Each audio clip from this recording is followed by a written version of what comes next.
शुरू से ही बात अगर इतिहास की जाए तो उस टाइम से ही लोगों ने अपने देश को और अपने आप को मजबूत बनाने में कोई कमी नहीं छोड़ी। वो लोग हर तरह से अपने आप को स्ट्रॉन्ग बनाने में जुटे हुए थे और खुद को स्ट्रॉन्ग बनाने के साथ साथ वो लोग और लोगों को कमजोर कर रहे थे ताकि वो उनसे आगे ना निकल पाए, जिसके चलते काफी तरह के वेपन्स सामने आए। एक समय ऐसा हुआ करता था जब लोग आपस में एक दूसरे के साथ बंदूकें और गन लेकर लड़ाई किया करते थे। उसके बाद थोड़ी एडवांस तकनीक आई और एडवांस किस्म की बंदूकें आई और उसके बाद लगातार इसी तरह मनुष्य अपने आप को अपडेट करता रहा और इसी तरह चलते चलते एक समय ऐसा भी आया जब उसने बायोलॉजिकल वेपन्स बनाने तैयार कर दिए, क्योंकि इसमें किसी भी तरह की अगर लड़ाई की अगर जरूरत पड़ती है तो दूसरे देश में जाकर किसी भी तरह की ना तो किसी आर्मी की जरूरत पड़ेगी और ना ही किसी बंदूकों की, सिर्फ और सिर्फ एक मिसाइल उस देश के ऊपर डालनी है और उसके बाद सारा का सारा कुछ तबाह हो जाएगा। और इसके तौर पर हम लोग वो सीन भी देख सकते हैं जहां पर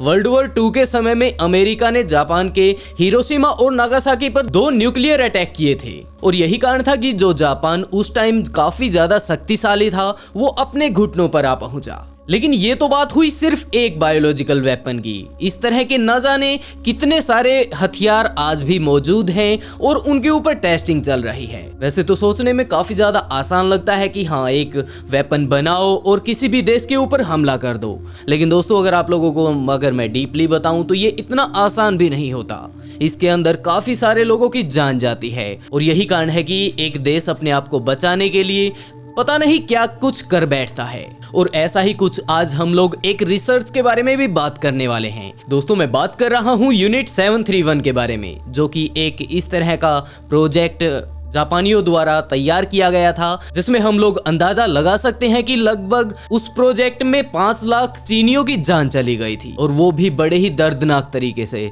सिर्फ ऐसा नहीं कि कोई बम डाल दिया हो और वो सभी के सभी मारे गए। इस प्रोजेक्ट के दौरान उन लोगों ने चीनियों के ऊपर काफी ज्यादा एक्सपेरिमेंट तो नहीं, हम लोग अत्याचार कह सकते हैं, क्योंकि उन लोगों ने चाहे इंसान जिंदा ही क्यों ना हो उसको पूरा का पूरा जिंदा ही खोल दिया और उसके जो शरीर के मौजूद अंग हैं उन्हें उसके शरीर से उस टाइम बाहर निकाला जब वो लोग जिंदा थे। या फिर बात उस एक्सपेरिमेंट की जाए जिसमें उन लोगों ने उनके हाथ बिल्कुल ठंडे पानी में डलवा दिए और उन्हें तब तक नहीं निकाला गया जब तक कि वो पूरी तरह से पानी के अंदर रहकर फ्रीज ना हो गए हों। लेकिन ये पूरा का पूरा प्रोजेक्ट क्या था, आइए जानते हैं पूरे एक्सप्लेनेशन के साथ। घटना वर्ल्ड वॉर 1 के बाद की है, जब जापान ने देखा कि काफी सारे शक्तिशाली देश उभर रहे हैं, लेकिन अगर बात अभी भी जापान की जाए वो काफी ज्यादा पावरफुल कंट्री बनकर सभी देशों के सामने आया था और वो अपने आप को इतना मजबूत कर लेना चाहता था कि अगर आने वाले समय में अगर वर्ल्ड वॉर 2 छिड़ जाए तो वो उसमें किसी भी तरह से हार ना मान पाए। अगर हालात उस टाइम के देखे जाएं तो हालातों को देखकर बिल्कुल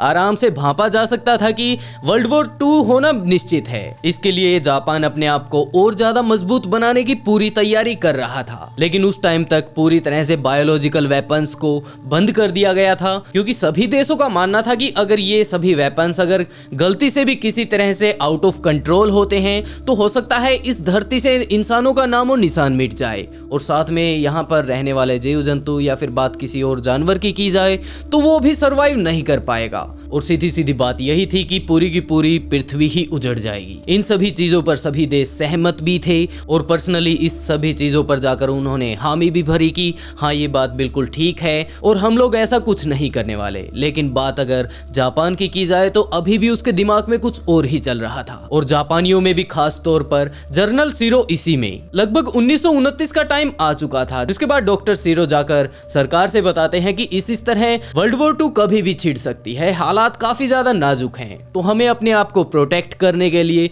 पूरी तरह से तैयार रहना होगा। और इसी के तौर पर सरकार ने कहा कि तो ठीक है, तुम ही बताओ कि तुम चाहते क्या हो। दरअसल जनरल शिरो एक डॉक्टर थे और उन्होंने कहा कि हो ना हो किसी न किसी तरह हम लोगों को अगर अपने देश को मजबूत बनाना है तो हमें बायोलॉजिकल वेपन्स का यूज करना ही होगा। लेकिन वहां की सरकार ने कहा कि हम लोग इस तरह का कोई भी काम नहीं करने वाले, क्योंकि अगर किसी देश को पता चलता है कि हमने हमारे देश में इस तरह की की टेस्टिंग शुरू कर रखी है तो इसका रिजल्ट कुछ भी हो सकता है। हम किसी भी तरह का कोई रिस्क नहीं लेना चाहते और जिस तरह की आप टेस्टिंग बता रहे हैं इसमें काफी सारे लोगों की जान भी जा सकती है, तो हम हमारे देश के किसी भी व्यक्ति पर इतनी आंच नहीं आने दे सकते। और उसके बाद लगभग 1930 के आसपास का टाइम आता है जब जापान ने चाइना के मंचूरियन जगह पर अटैक कर दिया। वहां पर पूरी तरह से कब्जा कर लेते हैं, वहां पर मौजूद सभी सैनिकों को अपना बंदी बना लेते हैं और वहां पर रहने वाले लोगों को वहां से भगा देते हैं। दूसरी तरफ डॉक्टर सीरो ने भी गवर्नमेंट के पास जाकर फिर से अपील की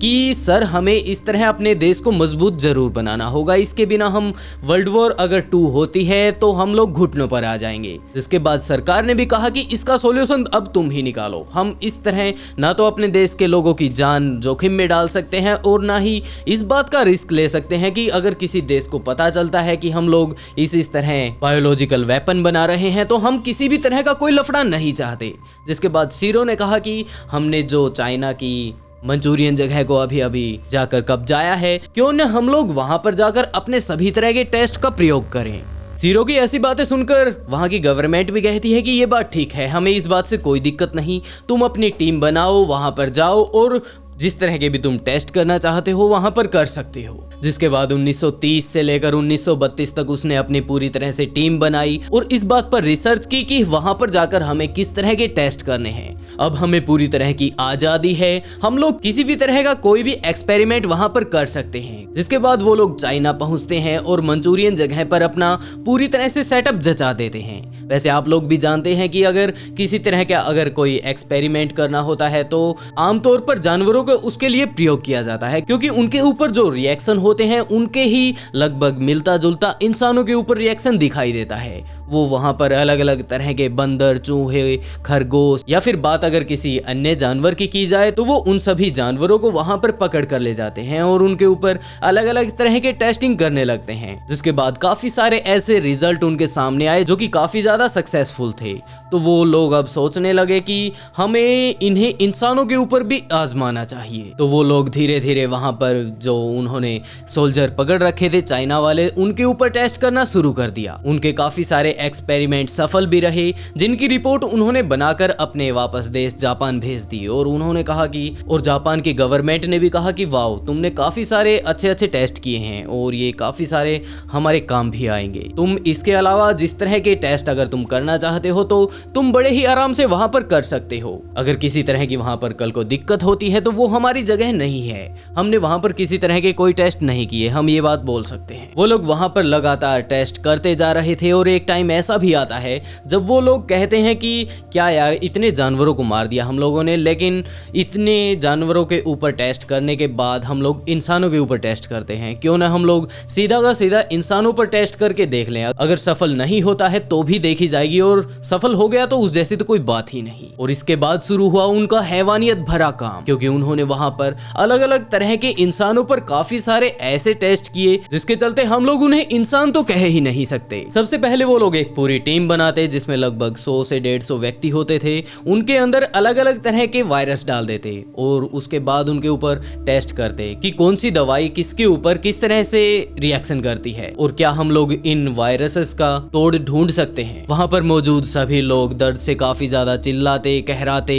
लेकिन उन्हें इस बात से कोई मतलब नहीं था। दूसरी तरफ उन्होंने एक एक्सपेरिमेंट और शुरू कर दिया जिसमें वो लोग उन कैदियों के हाथों को ठंडे पानी में जमाने लगते और उनके हाथों को पानी में तब तक रखा जाता जब तक कि वो बिल्कुल चिल्ड ना हो जाते, या फिर हम कहें कि बर्फ में ही तब्दील क्यों ना हो जाते। जिसके बाद उनके हाथों को बाहर निकालते, या तो उनको वहीं पर मेज पर रखकर हथौड़े से बजाकर देखते कि क्या इसमें बिल्कुल एक बर्फ के टुकड़े जैसी ही आवाज निकल रही है, और अगर निकल रही है तो वो लोग उसके ऊपर एक जोर से हथौड़ा भी मारते और उसके बाद देखते कि क्या ये हाथ जो इंसानी हाथ है वो बर्फ की तरह टुकड़ों में बिखरता है या फिर नहीं। और इसके अलावा वो लोग उनके हाथों को गर्म खोलते पानी में भी डाल देते कि अगर हम लोग बिल्कुल चिल्ड हाथों को जो कि जम चुके हैं, अगर उन्हें अगर गर्म पानी में डाल देते हैं तो वो क्या हाथों हाथ ठीक हो जाते हैं या फिर इसका अलग परिणाम सामने आएगा। जिसके चलते काफी बार तो देखने को ये मिलता था कि जो हाथ बिल्कुल अभी तक बर्फ में तब्दील हो चुके थे वो जैसे ही गर्म खोलते हुए पानी के अंदर जाते हैं तो उनके हाथों पर मौजूद चमड़ी और बॉडी पार्ट्स देखते ही देखते उनके हाथों से अलग होने लगते और वो लोग उनके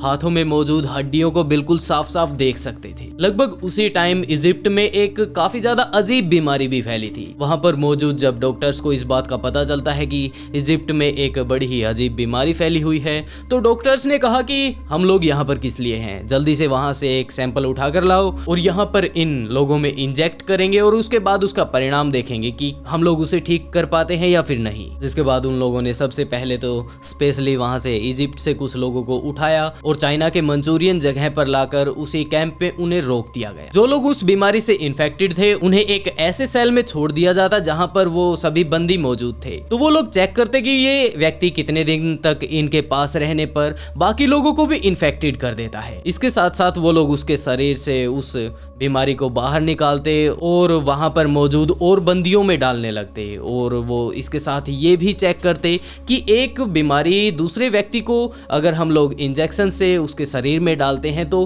कितने दिनों में उसको या फिर कितने घंटों में उसको पूरी तरह से बीमार कर देती है। और इसके बाद जब उन लोगों ने इसके ऊपर पूरी तरह से रिसर्च कर ली तो उसके बाद उन लोगों ने एक और नया तरीका आजमाया, जिसके तौर पर वो लोग इंजेक्शन से उन बंदियों के शरीर में उस दवाई को डालते और हाथों हाथ उसके शरीर के उस अंग को काट देते जहां से वो बीमारी उसके अंदर इंजेक्ट की गई है और वो चेक करते कि वो बीमारी कितनी स्पीड से उसके अंदर गई है और कितने सेकंड बाद अगर उसके बॉडी पार्ट्स को उसके शरीर से कट करके अलग कर दिया जाए तो वो बीमारी नहीं फैलेगी। इसके अलावा उन लोगों ने प्रेग्नेंट लेडीज को भी नहीं छोड़ा, जिसके तौर पर वो कुछ ऐसी लेडीज को पकड़ कर लाते जो पहले से प्रेग्नेंट थी और वो लोग उसके शरीर में भी ये बीमारी डाल देते और चेक करते कि क्या ये बीमारी सिर्फ इस लेडीज को ही प्रभावित करेगी या फिर इसके आने वाले बच्चे को भी। इसके अलावा उन लोगों ने काफी सारे और भी एक्सपेरिमेंट किए, जिसके तौर पर वो लोग एक ऐसे व्यक्ति से एक लेडी का रेप करवाते जो कि पहले ही इस बीमारी से प्रभावित था। जिसके बाद वो लोग देखते हैं कि जो महिला है क्या वो इस चीज से इन्फेक्टेड हुई है या फिर नहीं, या फिर जो उसका जो अब आने वाले बच्चा है सिर्फ वो इस बीमारी से इन्फेक्टेड है। जहां वो एक हष्ट पुष्ट व्यक्ति को लेते, उसके शरीर में वो वायरस इंजेक्ट करते और उसके 1 या 2 हफ्तों बाद उसे एक सिंपल जगह पर लिटाकर उसके पूरे शरीर को उस टाइम काटने पीटने लगते जब वो पूरी तरह से होश में होता। उसे किसी भी तरह का एनेस्थीसिया नहीं दिया जाता ताकि इसे किसी तरह का दर्द ना हो, जबकि वो लोग उसे एक सिंपल जगह पर लेटाते, उसके हाथ पैर बांधते और उसके मुंह पर पूरी तरह से कपड़ा लपेटकर उसके शरीर के सभी अंगों को बाहर निकालने लगते। वो लोग उसका दिल उस टाइम निकालते जब वो धड़क रहा होता था, या फिर बात उसके फेफड़ों की जाए या फिर इंटरनल अदर ऑर्गन्स की, वो लोग उसे उस टाइम निकालते जब वो व्यक्ति या तो चिल्ला रहा होता या फिर वो रो रहा होता। इसके साथ साथ वो लोग इस बात को भी चेक करते कि अगर सोचकर देखिए हमारा जो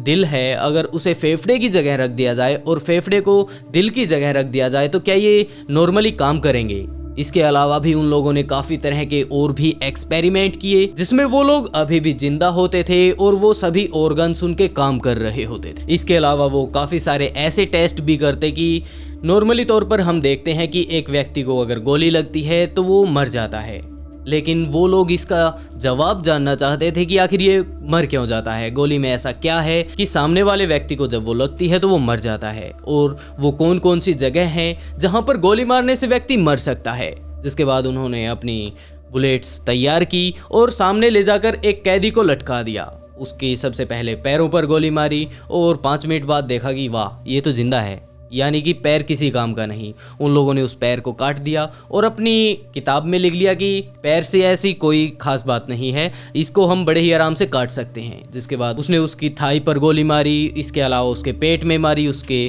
फेफड़ों में मारी, दिल पर, दिमाग पर, और वो अपने अलग अलग तरीकों से उनके ऊपर गोलियां चलाते रहते थे। जिस व्यक्ति को टांग पर गोली मार दी है तो वो लोग सोचते कि अब इसके और किस तरह का टेस्ट इसके ऊपर किया जा सकता है, तो वो लोग उसे जिंदा ही जब वो दर्द में कहरा रहा होता तो उसे एक ऐसी जगह पर ले जाकर छोड़ दिया जाता जो पूरी तरह से खाली होती, और उसके बाद उसके पास एक बम फेंक दिया जाता। जिसके बाद वो लोग देखते कि बम के कौन कौन से चिथड़े किस तरह से जाकर किसी व्यक्ति के शरीर में लगते हैं और जिंदा व्यक्ति हाथों हाथ मरते समय कैसा फील कर पाता है। इन सभी चीजों के अलावा वो लोग काफी सारे बायोलॉजिकल वेपन्स के ऊपर भी काम करते हैं, और उदाहरण के तौर पर वो लोग वहां पर एक खेत में ले जाकर काफी सारे कैदियों को छोड़ देते हैं और उसके बाद उस एक स्पेसिफिक जगह पर एक अपना जो बायोलॉजिकल वेपन है उसे टेस्ट करते हैं। देखते ही देखते वो लोग बड़े ही बुरे तरीके से वहाँ पर गिरने पड़ने लगते हैं। उनके जो शरीर है उस पर अजीबोगरीब धारियाँ आती हैं और उनका शरीर अपने आप फटने लगता है। उनके इंटरनल ऑर्गन्स अपने आप ही बाहर आने लगते हैं। जब ये लोग इस चीज़ को पूरी तरह से टेस्ट कर लेते हैं तो वो